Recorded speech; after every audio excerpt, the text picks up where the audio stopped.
Alrighty guys, welcome to a new weekly recap of the trades that I called for the Discord on our live Zoom sessions. This week was quite interesting, and I think this week in particular was one that, based on different risk management systems, could yield very different results. But let's get straight into it. If you're new here guys, my name's Ruben, and primarily I do trade ICT macros. I'm a mix of an Asian session / London session trader depending when I'm free, but this is overall how the week looked. So Monday, 2 losing ideas. There was a winning idea that I took outside of call, but I'm making this video particularly about all the trades that I mentioned on the call or through the live analysis section to get a realistic viewpoint of how things look. So Monday losing day, Tuesday winning day, Wednesday winning day, and Thursday winning day. Today I'm recording this on Friday. There'll be no Zoom call, no Discord call because the week has been quite fruitful. Let's get into it. Now, Monday the 16th, here's the thing. I was aware that price could just continue higher, and during the Asian session, I took a trade, right? I took a trade. If you've seen my recent YouTube videos, I used the opening range, and personally, I traded Asian session there, and I took a trade long. That ended up continuing higher and higher and higher. So 2 trade ideas, 2 short ideas, and both were stopped short, right? So ultimately, if we have a look here in this first example, you can see that we're delivering from a 15-minute inverse fair value gap. We had an inversion right here, and I believe this is a macro too, right? 250 to 310. So everything I needed here was there. We had displacement down. I was waiting for a little bit more confirmation. Now, had I've entered here or talked through an entry here, it would have been a profitable trade. However, I waited for more confirmation. This would have been the entry, stop above the order block, and it would have been stopped out. So roughly about 10 handles on that trade, and happy to call through that because it fits all my systems and all my models. I was looking for lower prices, but ultimately on this given day, price just continued stepping up and up and up and up. That was trade number one. Trade number two, with exactly the same framework, was pretty much in the next macro. So if I zoom in over here, guys, you can see that next macro comes. We're still in that 15-minute area. We still swept the buy side. We've got a nice inversion gap here. Now, with these big candles, here's something I want to point out. This full stop loss is roughly around 20 handles. However, what happened here was this. Price came into this bullish gap, right? And previously, what I noticed on this day, this is an important point, and I mentioned this to the crew. I noticed that all these bullish gaps were holding. So when price closed here, I mentioned that as we tap into this area and as we form an order block right here, you want to see price expand. So if price doesn't expand, I would move your stop. And where were stops mitigated to? The halfway point of this CB. So instead of being a stop at a 20, it was roughly about 10 to 12. And that's how you manage risk. That's how you cut your losers short. A lot of people have been asking me, how do you do that? Well, recognize previous market patterns. In this case, we're bullish. So if we're going to continue that bullish pattern, this last FVG has been holding price previously, just like this, just like this. And so when you reach that point, you've got to mitigate risk. I'm not saying to go to break even here. I'm saying just to move your stop down a little bit to capitalize on that, potential risk management system. So those are the 2 losing trades. Later on, I took a sell here. That was in the next macro, 450 to 510. So I mitigated the losses, but ultimately for the Discord call, the Monday was a losing session, and that's completely okay. That's Monday. Let's hop on to Tuesday.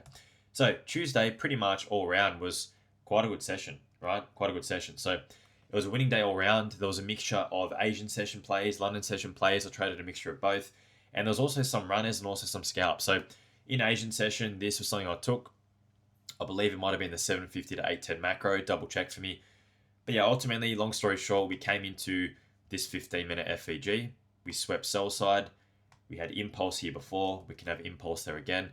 And there was a long position taken here, just a little scalp. I did have to weather a little bit of drawdown, and I did hold on a little bit longer than normally I would, but I did really believe in the draws and liquidity because there was low resistance above. And we were delivering from a 15-minute gap.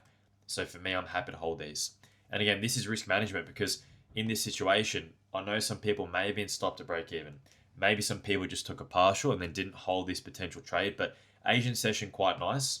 And then moving into the London session, also quite nice. So over here, you can see really nice setup. We had SMT at the lows. I think there was like double SMT. Inverse fair value gap right here. If you scroll down, let me just go back up here. There was a macro, right? So I'm just going to zoom in a little bit so you guys can see. I think we're switching between pages, but here we go. So at this point in time, there was a macro here. Inverse fair value gap, that's the entry, right? Partials could have been taken at these highs, doesn't really matter too much. But what I've done here is I've done an average, right? Because I know some people may not have held to these highs. These are relatively equal, good draw on liquidity. I know some people may have gone for a 1-to-1 and then held to the highs. So I've done an average of that, which is an average of 23 handles. But mind you, I know many people did take off their full profits here. They got a 1-to-1 and they also got the runner situation. So this is really good. And people ask me about, oh, when do I hold runners? When do I cut it short? Well, when you've got low resistance liquidity to target, and in this case, relative equal highs, try to hold a runner, because this is how you capitalize on more. Going for 1-to-1 all the time, you need an extremely high win rate. And yes, some weeks you do get that.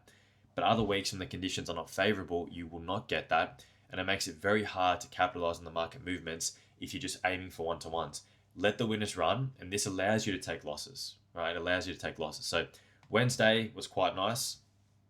Tuesday, quite nice. And Wednesday was something outside of call. So during the call, there was not much going on over here. There was a little scalp 1-to-1 offered down here, but not many people took it, right? So after the call, I mentioned this. During the call, just towards the end, I also mentioned this for price to come up into this 15-minute gap and then reverse back down. This was mentioned at 7:04. That's in Australian time. And I mentioned here, the inversion's been created. We're inside of a macro. It was a really good setup. Now, here's the point. Some people in this situation may have just taken a 1-to-1. Other people may have held even down here. And this is the point I want to make. Like, how you manage your risk and how you hold runners and how much you let the winners run will make a massive difference.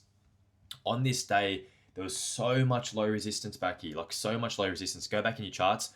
Wednesday, the 18th of June. This here is the 450 to 510 macro. So the last one on the London Open session. But so much low resistance. So just taking a 1-to-1 here, in my opinion, is selling yourself short. It's not allowing the winners to run as much as they should or as much as they need to. Now, I said to the crew here, even if you get stopped at break even here, look for a re-entry down. Look for a re-entry down because the chance of price moving down here was way, way greater than the chance of price moving up. And why is it the case? Because we're delivering from a higher time frame gap. And look down below here, guys. Look, all of this is low resistance. So you could have, it's a could, right? It's a could, not should, but a could. You could have held one runner down here, right? And trailed your stops on the runner. Pretty much what I, promote a lot of the time is when you're moving down like this, when you form order blocks, trail it above the order blocks, right? You could have got stopped out here, but it just depends on how you manage your risk. So I've done like an average here of 29 handles. This, I think, is a feasible amount that someone would have got. But I know some people in my Discord did hold runners to some of these lows. So they were looking at more like 50 or 60 or 70 or 80 handles. And this is the point, right? If you're delivering from a higher time frame space, if you have lots of low resistance, hold a runner. Because this is how you capitalize and have a profitable week when others may not. Runners are really important. You take your base hit, you take your 1-to-1, you pay yourself, but you allow the runner to do its thing. How much? If you're in with 2 contracts, leave 1 contract as a runner. If you're in with 5 minis, leave 1 mini as a runner. Or 1 micro, sorry. If you're in with 5 micros, leave 1 micro as a runner. If you're in with 4 micros, leave 1 runner. It doesn't really matter too much, but you have to appreciate the purpose of runners in this situation. And the purpose is to provide you profit. That's the purpose. This is what people talk about. Let the winners run, and with losers, cut them short. So going back now to Monday, cutting him short. Cutting him short is this. This is cutting him short. When you've seen bullish price structure, when you tap into this bullish gap here, like I mentioned to the Discord, you want to see price break through it. If we push up like this again, you do not want to be in that trade anymore. Yes, I know there's a bearish gap here, but it doesn't matter about bearish gaps. The order flow is bullish and price is moving higher. So you have to manage your risk appropriately. Cut your losers short, that's an example, and let the winners run. This is an example here. Let's get into Thursday. So Thursday being yesterday, quite a decent call, and there was lots of opportunity here. And I think this day, the outcome of, how people went would be, again, based on risk management and confidence level. This day may have been a break even for people. It may have been a winning day. It also may have been a slight losing day because I host the calls at roughly about 1:40 a.m. New York time, which for some people they hop on straight away, other people they hop on a bit later, and we'll talk about it. And we'll talk about how this impacted the result. So anyway, this first trade, 150 to 210, I believe we were sitting in optimal trade entry. We had an inversion gap. and we had a nice inversion. We inverted this too. It just didn't work out. I like the trade, move on to the next. Now, a lot of people took this, but some people didn't because they hopped on closer towards silver bullet.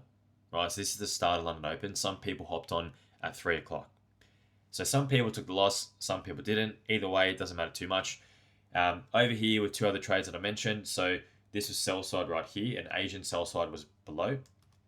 And I was mentioning here, if we close below this bullish gap where my cursor is, which happened right there, I'll be looking for shorts. So I took a loser here. I took a winner here, which was 12 handles, and then stopped back on this candle break even. I was trying to hold runners. And then I took another winner here for 20 handles and stopped back at break even again. So for me, yes, profitable day. For some, I know a lot of people will break even because not many people took a short, and that's also completely fine. This trade here, I want to point this out because a lot of people have asked me, and also the next one that happened at the next macro. When you've got a really wide stop, right? When you've got a really wide stop, it's okay, in my opinion, to take an early partial at a swing high or swing low because you can yield enough contracts. And this is a really important risk management technique, how to come back from losses, right? So let's assume you've taken just this trade, you've taken a loss of 15, 16 handles. Now you're inside this trade. That there is 20 handles, right? So probably this is about 16. It's a negative risk to reward for some people because your stop for some people would be down here. But in my opinion, the second trade, if you've taken a loss, while you build confidence in your model, the second trade, use that to go back to break even.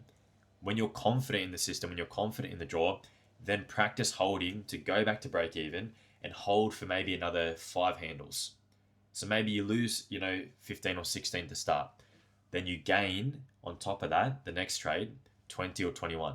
So now you're up 5 handles for the day, you call it. That's a winning day, you leave it, you come back the next day. Does that make sense? So that's a risk management technique that I wanted to talk about here that I apply this week, which I think will help a lot of people. And that also applies to the other trade here that happened in the next macro. So down here, right, I had a few people ask me about this, and it's a really good trade. We talked about this too. There was winners and losers all around, right? Overall, it was about 50-50. Some people also took shorts here, and those people may have made back their losses plus more, right? So there's different opportunities, but realistically, I was looking at longs here, so I wasn't really eyeing off these shorts. But many people did take those and use that to go back to break even or come into profit. But over here, this is the 350 to 410, another situation. We had an inversion gap here, another inversion gap here, right? I didn't mind this because we had impulse up like this. So if you enter here, that is like already 20 handles. So what I recommend people do, I'm not saying you have to, but if you've taken a loss, mitigate your loss the second trade. Use that to mitigate the loss. Yes, I preach on one-to-one. Yes, I preach runners, but there are very select cases, and these are some examples where if the range is quite large, I will take an early partial. I will take a 0.8 or 0.8 RR on a trade, a negative risk to reward to pay myself back. I will do that. But is that occurring more than 5% of the time? No. It's something that occurs maybe 5% of the time, maybe 2% of the time. All other trades are going to be one-to-ones at least, and then holding runners if we're delivering from a higher time frame and if we have low resistance. Alrighty, that's heaps there. Let's move on to Thursday, which is here, I believe. Yeah, beautiful. And now let's look at the tallies for the week. So this is the tally. Now, for a lot of people, this could be different. This is just an average of what it could have been. Monday, losing day. Tuesday, winning day. Wednesday could have been a huge winning day. It could have been bigger than this for a lot of people. And Thursday, either break even or plus 7 handles. So I can appreciate that for people that come from my Discord or people that were trading similar setups, I could appreciate that Thursday might be a break even day. So we could even minus 7 from this total. That's also completely fine. But overall, positive week. And the point I want to leave you guys with is this, and I've mentioned this to my premium members and also on YouTube many, many times, but leave you with this. If you get to Thursday, like we have here, like I have, and you are up for the week, you don't have to trade Friday. No one's forcing you to trade Friday. And there's no reason why you need to be trading Friday. Once you reach the target, once you've reached the goal, call it there. Be satisfied, be happy. Let the market do its thing and then move on. So let's say, for example, someone is only up 25 handles this week. And I shouldn't say only because 25 handles is great. One mini contract using for all these trades, 25 handles, it's over $400, right? Which is a great week. Now, This amount here, yes, you could take one more trade and risk 10 handles, 15 handles, but would you really want to? Yes, you could make this up to be 50 today, you could, but you could also lose it today. And that's an important point about risk management. If you get to Wednesday or Thursday, say you get to Wednesday and you've had 3 massive green days in a row, I personally wouldn't trade Thursday, Friday, leave it. If you get to Thursday and you've had a really good week, I would also leave it, because this way your risk management stays in check, your psychology stays in check, and your account also stays in check. With that being said, guys, I hope you enjoyed this video. Again, this is an average of what most people would have gotten. I took trades outside of this, like I explained on the Monday, and also this trading day here was highly variable, and this one here too, based on what people did. But these are some examples of the trades I call. The stuff I call both live on the Zoom call. It's like a live tape reading session, but I'll talk through opportunities. I'll talk through what I think is good, high risk, low risk, etc. And then in the Discord, as you guys saw here, after the calls, because we stay on for maybe an hour and a half, 2 hours, depending on the day. If there's something that happens after, I'll mention that here and we talk through that. So with that being said, guys, I hope you had a great week. If you didn't have a great week, journal it, come back next week. You don't have to take trades every single day. Just follow the system, follow the process.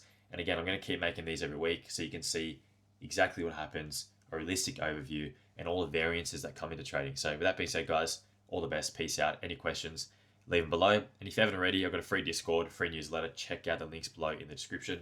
All the best, guys. Have a great weekend.